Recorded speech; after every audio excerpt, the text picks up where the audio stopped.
Hello guys, আসসালামু আলাইকুম। আপনারা কেমন আছেন সবাই? আশা করি অনেক অনেক ভালো আছেন। আমিও ভালো আছি। আমরা আজকে যাচ্ছি টাকা তুলতে। আর যে দেখেন, এটা আমাদের মাঝার।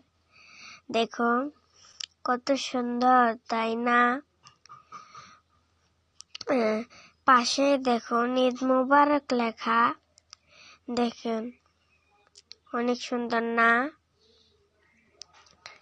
আমরা যাচ্ছি, একটু সামনে মুখে দেখাই। এত যে ঠেক না, বলে বোঝাতে পারবো না। আমার বোনটা হাসতেছে, তাই আমরা যাচ্ছি। চলেন, ওই সামনে ওদের সামনে ইটারি একটা দেখতে পাচ্ছেন, ওটাকে বলে হাই স্কুল। আমরা প্রাইমারিতে পড়ি। এক মানুষ পর গেলে যাচ্ছে। চলুন আমরা যাই।